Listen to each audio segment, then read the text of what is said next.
Hello students, I am Abhay Mudgal.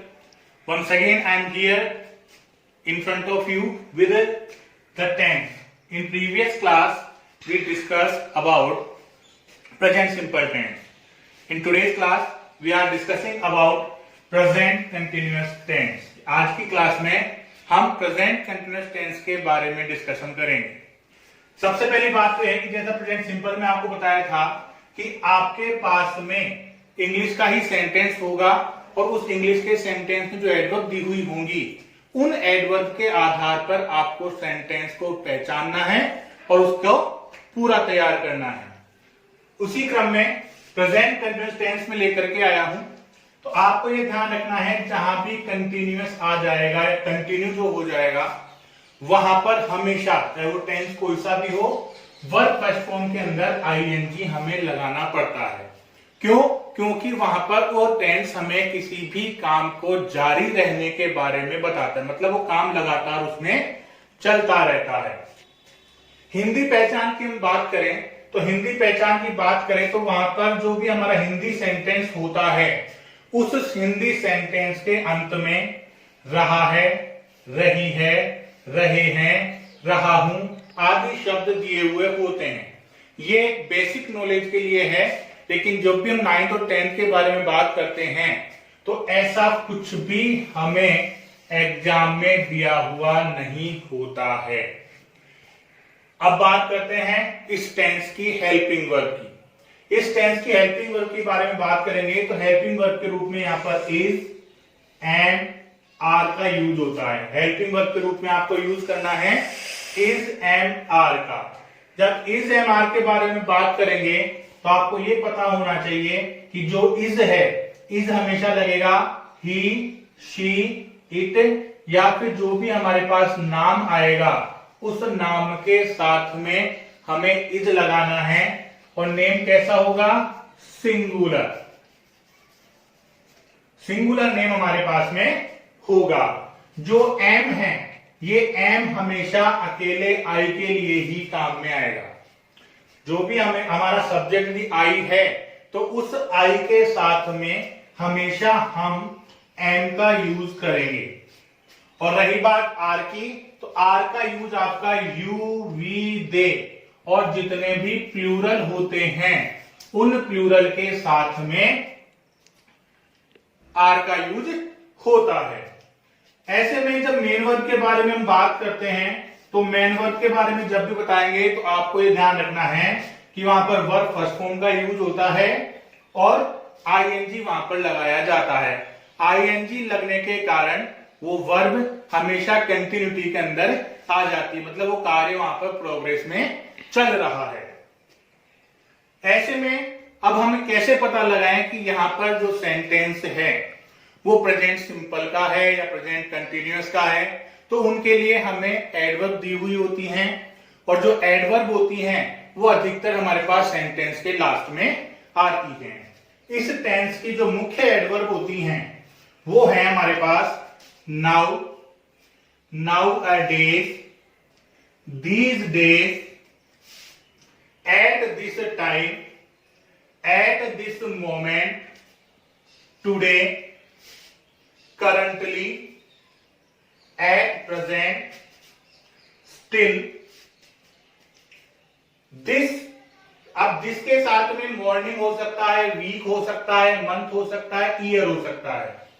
और सबसे बड़ी बात यह है कि कई बार ऐसे सेंटेंस भी हमारे पास होते हैं जो वर्ब फर्स्ट फॉर्म से तो शुरू हो जाते हैं और उनके सामने हमें मिल जाता है.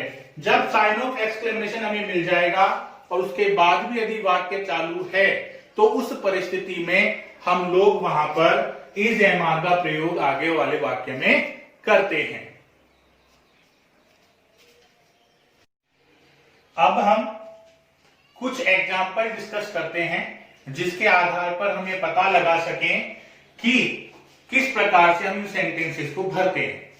पहला सेंटेंस हमारे पास है राम वॉच ए क्रिकेट मैच. यहां पे हमें लास्ट में दे दिया नाउ. अभी हमने थोड़ी देर पहले जब एडवर्ब डिस्कस करी थी तो उसमें प्रेजेंट कंटिन्यूअस के अंदर सबसे पहले डिस्कस किया था नाउ को. नाउ हमारे पास जब भी किसी सेंटेंस में आएगा और उस सेंटेंस की हमें करेक्ट फॉर्म यदि फिल करनी है तो ऐसी स्थिति के अंदर हम वहां पर is am are plus verb first form का यूज करेंगे। अब आपको ध्यान रखना है, यहां पर सब्जेक्ट है हमारे पास राम। राम एक हमारे पास नाम है। जब भी हमारे पास कोई नाम होगा उस नाम में हमें इज का यूज करना है। जब भी सब्जेक्ट के रूप में ही, शी, इट या किसी भी व्यक्ति का नाम आ जाएगा तो उस परिस्थिति में हम लोग वहां पर इज हेल्पिंग वर्ब का यूज करेंगे। जो भी प्रेजेंट कंटिन्यूअस होते हैं उनमें हमें वर्ब की फर्स्ट फॉर्म का यूज करना होता है। वर्ब फर्स्ट फॉर्म हमेशा आपको ब्रैकेट में दी हुई होगी। पिछली क्लास में मैंने बताया था कि जो वर्ब फर्स्ट फॉर्म है या तो वो सेंटेंस के बीच में या फिर सेंटेंस के लास्ट में आपको दी हुई हो सकती है।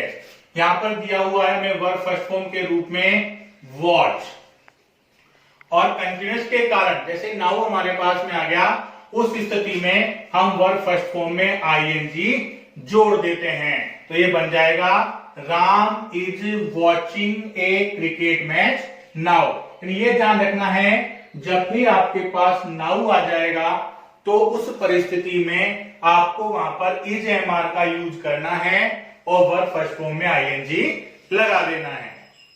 दूसरा सेंटेंस कह रहा है we read a book at this time. यहां पर आपको दे दिया at this time. At this time भी आपके प्रेजेंट कंटिन्यूअस सेंटेंस का ही एक एडवर्ब है। तो यहां भी हमें इज एम आर के साथ में वर्ब फर्स्ट फॉर्म के साथ आईएनजी का यूज करना है। अब सबसे पहले हम सब्जेक्ट देखेंगे। सब्जेक्ट यहां पे आ रहा है वी। जब भी वी हमारे पास सब्जेक्ट होगा तो यहां पर इज एम आर में से आर हेल्पिंग वर्ब का यूज हम करेंगे।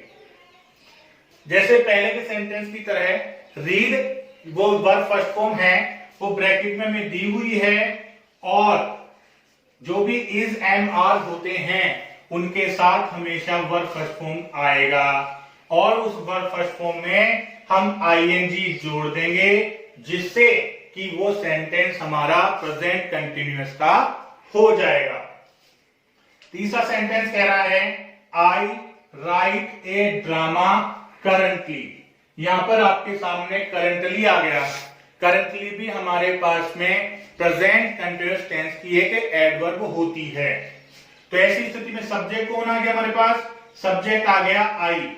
जब आई सब्जेक्ट के रूप में आएगा तो हेल्पिंग वर्ब के रूप में हम वहां पर एम का प्रयोग करेंगे। वर्ब फर्स्ट फॉर्म कहां पे दी हुई होगी आपको? हमेशा ब्रैकेट में। तो उस ब्रैकेट वाली हेल्पिंग वर्ब को लिख देंगे।